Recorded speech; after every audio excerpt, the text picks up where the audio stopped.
Well, thousands of people across BC relied on local food banks, but this year dozens of food banks are having a tough time keeping up with increasing demand.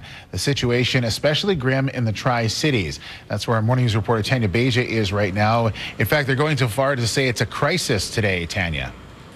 They are calling this a crisis here at the Share Food Bank in Port Moody, Steve, because they say for the first time ever they ran out of food this week. It's especially dire because this is the week when they start to put together those Christmas hampers to give more than 1,500 families who need them.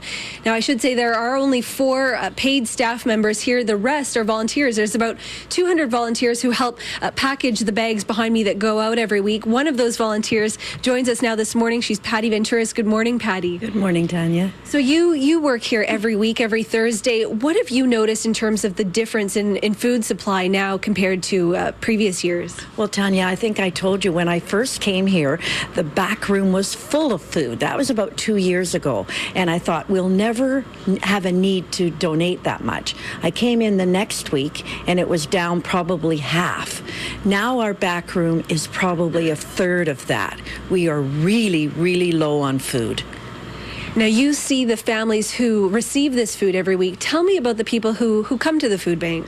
Oh my gosh, all kinds of families and people come. We get teenagers on their own. We'll get a dad that's struggling, maybe working, but still struggling for the need of food.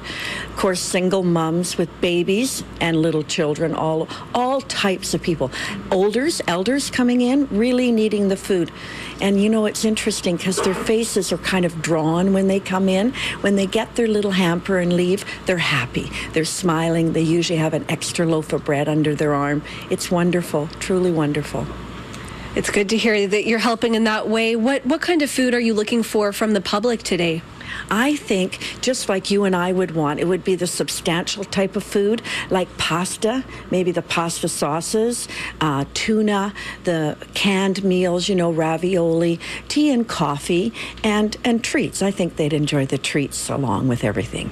Patty, you've got a great idea about how people can help in a very easy way. Tell us about that. Oh, this is so easy and so productive, I can't tell you. So when I have anybody come over for like a luncheon, I had a luncheon last week for 14 girls, asked them to bring something for the food bank instead of a little hostess gift for me. We got a ton of food, $300. All of us were happy, and so was the food bank. And you guys can do it too. So it's a very easy way of getting food. Very simple. Thank you so much, Patty. So you hear that, a can of food instead of maybe a bottle of wine at your next Christmas dinner. Steve, I just want to let people know that if they do want to drop off some food or make a donation, they can come by this office. It's 2615 Clark Street in Port Moody. They can also go online to sharesociety.ca to make an online donation or visit any major grocery store in the Tri-Cities area. Steve, back to you. And Tanya, a number of our viewers have been dropping by and dropping off food this morning. It's been great to see. Actually, we've seen a lot of people come in with bags, boxes of food. Also, they're making a lot of online donations. So very heartwarming. Good to see. We want to see that continue throughout the morning. Great stuff. Thanks very much for that, Tanya. And just a reminder, we were mentioning this afternoon at 3 o'clock, The World Today with Gordon McDonald and CKNW, broadcasting live from the Save On Foods on Pine Tree in Coquitlam. Mark Madriga, myself, Westla, and Caitlin Herbst are going to be there at 3 o'clock as well for a couple of hours. So make sure you drop by and make a donation to the food bank as well.